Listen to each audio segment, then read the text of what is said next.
आज का ये short video Nations of the end time, अंत समय के देशों के बारे में है। और आज की ये जो भविष्यवाणी है ये दानियल की पुस्तक उसके 7वें अध्याय में पाई जाती है, जहाँ पर 4 पशुओं के बारे में जिक्र है। और भविष्यवाणी ये बोलती है कि उन 4 पशुओं के समय में परमेश्वर पृथ्वी पे आते हैं और अपना राज्य स्थापित करते हैं। तो आज हम उस भविष्यवाणी को शॉर्ट में देखने वाले हैं। तो सबसे पहले देखते हैं कि जो ट्रेडिशनल कलीसिया में विश्वास किया जाता है कि ये जो 4 जानवर हैं ये किन राज्यों को दर्शाते हैं। तो ट्रेडिशनली बोला जाता है कि जो शेर है चील के पंख वाला वो बेबीलोन एम्पायर को दिखाता है, जो भालू है वो मीडो पर्शियन मतलब पर्शियन एम्पायर को दिखाता है, जो 4 सींग वाला लेपर्ड है जिसको हिंदी में चीता बोला है वो ग्रीस के एम्पायर को दिखाता है, अलेक्जेंडर द ग्रेट के एम्पायर को दिखाया जाता है। और जो चौथा जानवर है जो कि 10 सींग वाला जानवर है वो रोमन एम्पायर को दिखाता है। तो ट्रेडिशनली ये विश्वास रखा जाता है और भविष्यवाणी को सिखाया भी इसी अंडरस्टैंडिंग से किया जाता है और इसको दानियल 2 अध्याय के दर्शन से मिलाया जाता है। बट इसमें दिक्कत एक बात ये है कि जब अपन देखेंगे वचन में क्या बोलता है कि पहले तो अपन देखते हैं कि वचन क्या सिखाता है कि इन जानवरों का मतलब क्या है। तो वचन ये बोलता है कि ये जो 4 पशु हैं, these great beasts which are 4 kings, ये जो 4 जानवर हैं ये 4 राजा हैं। और फिर 23 पद में ये बोलता है दस he said the 4th beast shall be the 4th kingdom, जो चौथा जानवर है वह चौथा राज्य है धरती पे। बोलने का मतलब क्या है इस भविष्यवाणी में कि एक जो पशु है, एक जानवर है, इस दर्शन में न सिर्फ उसके राजा को दिखाता है बल्कि उसके राज्य को भी दिखाता है। हिंदी में दोनों जगह राज्य बोला है लेकिन इंग्लिश में बोला है कि जो जानवर है वो राजा को भी दिखाता है और राज्य को भी दिखाता है।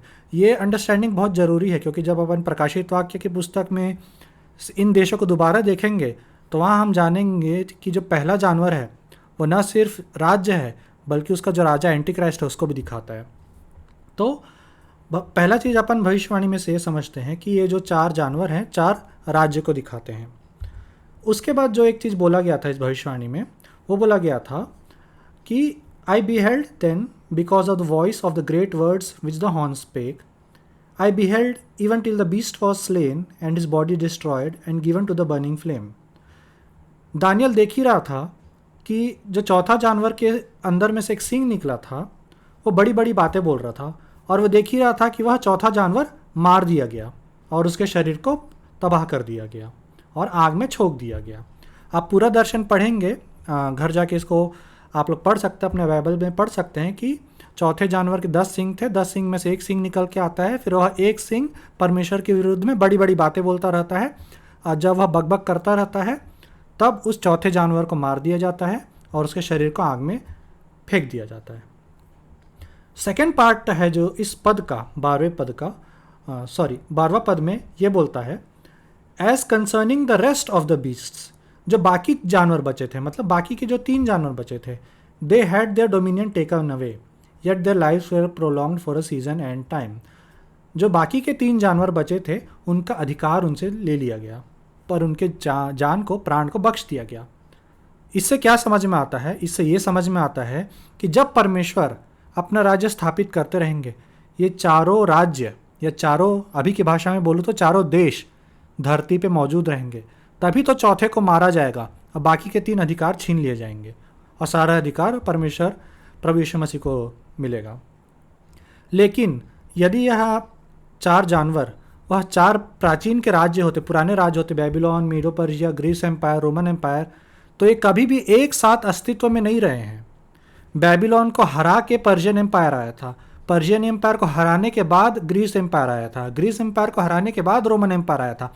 ये लोग कभी भी साथ में एक साथ धरती पे नहीं मौजूद रहे हैं, उन्होंने रिप्लेस किया है। लेकिन इस भविष्यवाणी को देख के ये समझ में आता है कि जब चौथा जानवर मारा जाता है बाकी 3 जानवर के अधिकार छीने जाते हैं, मतलब जो चौथा राज्य है उसको तबाह किया जाएगा, बाकी 3 राज्य के अधिकार छीने जाएंगे, मतलब वो चारों राज्य धरती पर उस समय मौजूद होंगे और अधिकार होगा उनके पास। तो हम इसको अब दूसरे तरीके से देखते हैं और देखते हैं कि जो पहला जानवर है उसके बारे में बाइबल क्या बोलता है। जो पहला जानवर था, the first was like a lion and had eagle's wings. I beheld till the wings thereof were plugged, and it was lifted up from the earth, and made stand upon the feet as a man, and a man's heart was given to it. जो पहला जानवर था वो शेर के समान था, lion के समान था, और उसके चील के पंख थे। क्या हमारे दुनिया में ऐसा कोई राज्य है या ऐसा कोई देश है अभी मौजूदा में जिसको हम लायन से संबोधित करते हैं या लायन के नाम से जानते हैं? तो ऐसा एक बड़ा पावरफुल कंट्री है ग्रेट ब्रिटेन, इंग्लैंड, जिसका ऑफिशियल एनिमल सिंबल है वो है लायन, ब्रिटिश लायन के नाम से हम उनको बोला जाता है।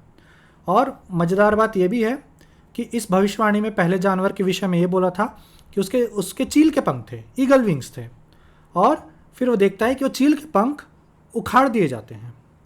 क्या हमारे दुनिया में ऐसा कोई पावरफुल देश है जिसके ऑफिशियल जो एनिमल सिंबल है जिसको चील से संबोधित किया जाता है, ऐसा कोई देश है? तो ऐसा देश है अभी का वर्ल्ड का सबसे पावरफुल कंट्री माना जाने वाला देश, यूनाइटेड स्टेट्स ऑफ अमेरिका। और मज़ेदार बात यह है कि जैसे शेर में चील के पंख थे, फिर चील के पंख शेर से अलग किए गए थे। अमेरिका को भी पहले ब्रिटेन का पार्ट था, बाद में ब्रिटेन से अलग होकर खुद एक देश बना है। जैसे कि लायन से चील के पंख पहले उसका भाग था, बाद में चील के पंख अलग किए गए लायन से। तो हमारे प्रेजेंट टाइम में दो ऐसे देश हमारे पास हैं जिसका ऑफिशियल सिंबल लायन है और ईगल है। हालांकि पहले जानवर की ही बात है, लेकिन हमारे पास दो ऐसे बड़े देश हैं जो ऐसे सिंबल को यूज़ करते हैं।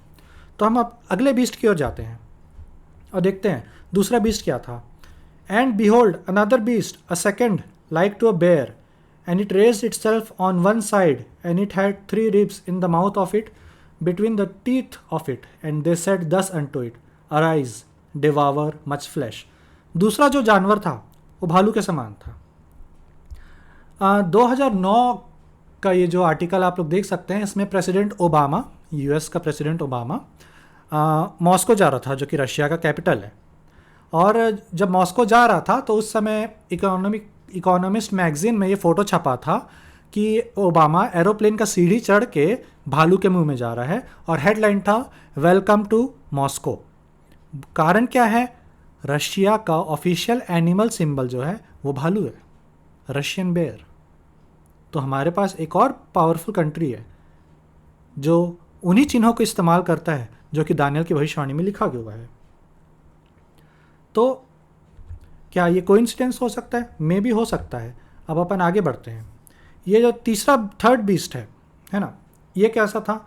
After this I beheld and lo another like a leopard which had upon the back of it 4 wings of a fowl, the beast had also 4 heads and dominion was given to it. Leopard के 3 खासियत के, इस जानवर के 3 खासियत के बारे में अपन चर्चा करते हैं। पहला तो एक लेपर्ड है, दूसरा इसके 4 सिर हैं, बाकी जानवर के 1 सिर थे, इसके 4 सिर हैं, तीसरा इसको अधिकार दिया गया था। अभी अगर हम बाकी देशों के बारे में देखें तो हमने देखा कि इन लोग जानवरों को अपने देश को दिखाने के लिए यूज़ करते हैं, सिंबल्स को। तो लेपर्ड को कौन यूज़ करता है? जब मैंने गूगल करके देखा लेपर्ड को कौन यूज़ करता है, तो कोई ऐसा छोटा मोटा कंट्री ही सामने आया। तो मतलब अधिकार उसको दिया गया है वैसा वो लगा नहीं। तो मैं इसमें पास्टर अरविंद बैक्स्टर का टेस्टिमनी बताता हूँ कि जब वो इन चीज़ों को समझ रहे थे तो वो भी लेपर्ड में आके अटक गए थे। तो उन्होंने फिर प्रार्थना शुरू किया कि प्रभु, ये लेपर्ड का मतलब क्या है? अगर ब्रिटेन है लायन, यूनाइटेड स्टेट्स है ईगल, रशिया है बेयर, तो लेपर्ड कौन है? तो उन्होंने उसको प्रेयर में रखा था। तो एक दिन उन्होंने देखा कि मैगजीन में छपा हुआ था कि जो जर्मनी है वो फेमस है लेपर्ड टैंक्स बनाने के लिए। तो उन्होंने जर्मनी के बारे में रिसर्च करना स्टार्ट किया, और मज़ेदार चीज़ ये पता चला कि जो 2 वर्ल्ड वॉर हुई है उनको कराने वाला जर्मनी है, वर्ल्ड वॉर 1, वर्ल्ड वॉर 2। और वर्ल्ड वॉर 2 के बाद जर्मनी को इसीलिए 2 भाग में बांटा गया था क्योंकि क्वेश्चन यही था कि जर्मनी में ऐसा क्या खास बात है कि वो 2 विश्व युद्ध कराया है। इसलिए जर्मनी को 2 भाग में बांट दिया गया था, और जर्मनी 2 भाग में बटा 1945 से 50 के बीच में बटा होगा, मेरे को एग्जैक्ट याद नहीं है, वर्ल्ड वॉर 2 के बाद। उसके बाद 1989 तक, मतलब 50 से ले लेते हैं, 50, 60, 70, 80, 89 है, 90, मतलब लगभग 40 साल तक जर्मनी देश बिखरा हुआ था यूरोप में, फ्रांस, इटली, इंग्लैंड, स्पेन सब हैं। जर्मनी 40 साल तक बर्बाद पड़ा हुआ है, दो भाग में बटा हुआ है। 40 साल बाद वापस यूनाइट होता है और अब यूरोप का सबसे पावरफुल कंट्री फिर से बन जाता है। तो जर्मनी में ऐसी क्या खास बात है, मतलब लोगों का क्वेश्चन वही था कि वो बार बार पावर में आता है और दो बड़े बड़े युद्ध कराया है। और जर्मनी का एक और ख़ास बात यह है कि जर्मनी के ना 4 एम्पायर रहे हैं। जो पहला एम्पायर था ये किसको क्या जर्मन राइक्स बोला जाता है जर्मन एम्पायर को।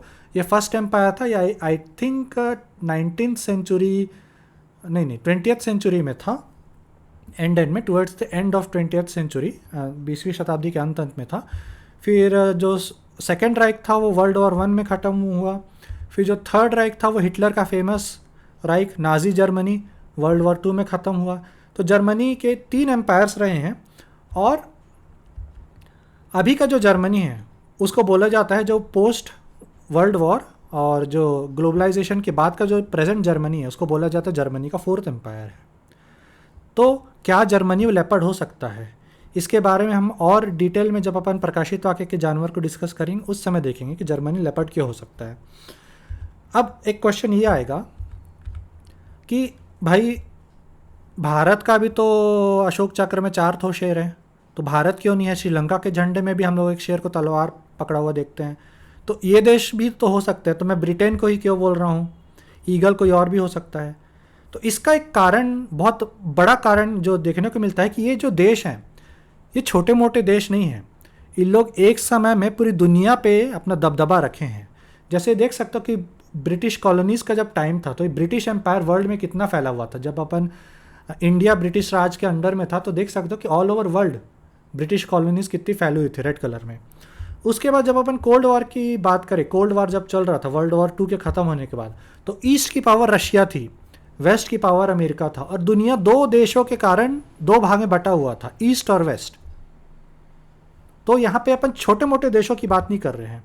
और ये जर्मनी के बारे में जो ये आर्टिकल तुम्हारा कब आया था, 2014 में छपा था, the 4th and the richest Reich, Reich मतलब जर्मन एम्पायर है ना, चौथा और सबसे धनी एम्पायर। कैसे जर्मनी ने पोस्ट वॉर के बाद वर्ल्ड को जीत लिया। मतलब यहाँ पे अपन छोटे मोटे देश की बात नहीं कर रहे हैं, ऐसे कंट्रीज़ की बात कर रहे हैं जो कि वर्ल्ड डोमिनेशन रखती है, मतलब दुनिया पे अपना दबदबा रखते हैं, बड़े कंट्रीज़ की बात कर रहे हैं। तो इसलिए हम बोल सकते हैं कि शायद हमारे पास एक लायन है ब्रिटेन, हमारे पास एक ईगल है ना यूएस, हमारे पास एक बेयर है रशिया, हमारे पास एक लेपर्ड है, मे भी जर्मनी, जिसमें अगर ये जर्मनी के 4 एम्पायर्स है तो उस लेपर्ड के 4 सिर थे। हो सकता है वो हर एक सिर एक एम्पायर को दिखा रहा था। तो ये सब बोलने के बाद अब अपन चौथे जानवर की ओर आते हैं कि अगर ये सब है तो चौथा जानवर कौन सा, क्योंकि चौथा जानवर सबसे भयानक था, दानियल बोलता है। तो चौथे जानवर के बारे में हम लोग पढ़ते हैं और बाइबल इस प्रकार से बोलता है, दानियल 7 का 7 और 24 पद।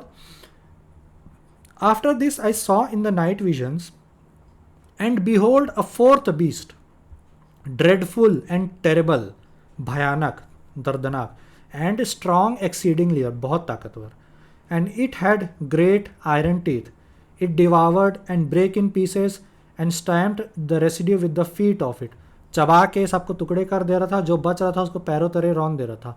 And it was diverse from all the beasts that were before it and it had 10 horns, और बाकी जानवरों से भिन्न था, उसके 10 सींग थे। तो 10 सींग का क्या माजरा है 24 पद में, and the 10 horns out of this kingdom are 10 kings, जो 10 सिंह हैं वो 10 राजा हैं, that shall arise, and another shall arise after them and he shall be diverse from the first and he shall subdue 3 kings. तो ये जो second part है वो एंटी क्राइस्ट के बारे में बोल रहा है। मैं फर्स्ट पार्ट की ओर ध्यान दूंगा कि एक चौथा जानवर है जो सबसे भयानक है। वो कैसा दिखता है दानियल नहीं बता पाए, लेकिन सबसे भयानक है, सबसे अलग दिखता है, और उसके 10 सिंह हैं। बाद में उसको पता चलता है कि 10 सिंह मतलब 10 राजा हैं, मतलब एक ऐसा राज्य जिसके 10 राजा होंगे। ये कैसे हो सकता है? तो इसका एक तरीका ये हो सकता है कि 10 देश आपस में मिल के कोई एक संगठन या कुछ बन जाए और फिर उस तरीके से वो राज्य स्थापित करें, ऐसा हो सकता है। तो ये कहाँ से आ सकता है? अभी क्या ये वर्ल्ड पे है, तो अभी वो चीज़ क्लियर नहीं है कि चौथा राज्य कहाँ से आने वाला है, क्लियर नहीं है अभी ये। लेकिन इसका सबसे बड़ा कैंडिडेट कौन हो सकता है, सबसे बड़ा दावेदार कौन हो सकता है? तो इसका अगर अपन दानियल चैप्टर 2 का विजन को अगर अपन देखेंगे, जिसका स्टडी हमने नहीं लिया है, कभी और उस पर स्टडी बनाएंगे तो उसको डिस्कस करेंगे, तो वहाँ पर हम जानते हैं कि जो आखिरी राज्य होगा वो होली रोमन एम्पायर होगा। और जो होली रोमन एम्पायर था ना, वो यूरोप कंट्रीज़ का संगठन था। लेफ्ट साइड में देख सकते हो कि होली रोमन एम्पायर 1200 से 1225 के बीच में जो सबसे ज़्यादा फैला हुआ था, उसने रोम को, जर्मनी को और एक दो कंट्रीज़ को और को लेके रखा था। मतलब वो तुम्हारा यूरोप के कंट्रीज़ का मिला हुआ था। भविष्य बाइबल दानियल 2 अध्याय की भविष्यवाणी यही बोलती है कि होली रोमन एम्पायर होगा यीशु मसीह की वापसी के टाइम में। तो अभी प्रेजेंट टाइम में हम जानते हैं कि यूरोपियन यूनियन जो है वो उसी रीजन में देशों का संगठन है, यूरोप कंट्रीज़ का संगठन है, जहाँ पे होली रोमन एम्पायर हुआ करता था। रोमन एम्पायर और होली रोमन एम्पायर में फ़र्क है। रोमन एम्पायर जो था ना, वो मेडिटेरेनियन सी के चारों ओर में था। मतलब आपका यूरोप से होता हुआ, फिर इजराइल को होता हुआ, इजिप्ट साइड से अफ्रीका में गया था। वो मेडिटेरेनियन सी के चारों ओर था। और जो होली रोमन एम्पायर था वो यूरोप कंट्रीज़ में बस खचाखच वहीं आजू बाजू के देशों का था। तो दोनों में फ़र्क है। तो अभी हमारे टाइम में यूरोपियन यूनियन है, जो कि होली रोमन एम्पायर जिस एरिया में होने के लिए था वहाँ पे अभी मौजूद है। लेकिन यूरोपियन यूनियन की बात यह है कि वहाँ पे 10 राजा नहीं है, वहाँ पे लगभग 20 से ज़्यादा कंट्रीज़ का संगठन है वो। तो वहाँ से हो सकता है वो बाद में टूट के 10 देशों का कुछ बन जाए, या कहीं और से वो 10 राज्य वाला शासन आए। वो चीज़ अभी क्लियर नहीं है। लेकिन इतना तो क्लियर है कि हमारे टाइम में हम ऐसे देशों को देखते हैं जो उन्हीं एनिमल सिंबल्स जो कि दानियल के दर्शन में दिए गए थे, वैसे ही जानवर, वैसे ही राज्य हमारे प्रेजेंट टाइम में एक साथ मौजूद हैं। और वो छोटे मोटे नहीं हैं, सब पावरफुल कंट्रीज़ हैं। जिसमें चौथा जो राज्य है जो भिन्न है, लेकिन उसका भी जो संगठन अगर होली रोमन एम्पायर से आने वाला है, तो वैसा एक संगठन अभी हमारे पास दुनिया में है। हालांकि उसके ज़्यादा अभी लीडर्स हैं, लेकिन हो सकता है भविष्य में वो किसी तरीके से मॉडिफाई होकर 10 लीडर्स में ही बन जाए। तो जो भी हो, ये एक बात को तो बोल सकते हैं कि प्रूव करता है कि हम लोग शायद उस टाइम पे जी रहे हैं जब वह परमेश्वर का राज्य, जिसके बारे में दानियल की पुस्तक में जिक्र किया गया था, वो धरती पे मौजूद है। तो इसका जो सेकंड पार्ट है, जिसमें हम देखेंगे कि अब ये राज्य एक साथ मिलकर कैसे धरती पे शासन करेंगे, तो वो हम प्रकाशित वाक्य की पुस्तक 13 अध्याय में हम इसको देखेंगे। तो सेकंड पार्ट को भी आप लोग ज़रूर देखिएगा। तो इसी के साथ हम लोग इस वीडियो को आज यहाँ कंक्लूड करते हैं।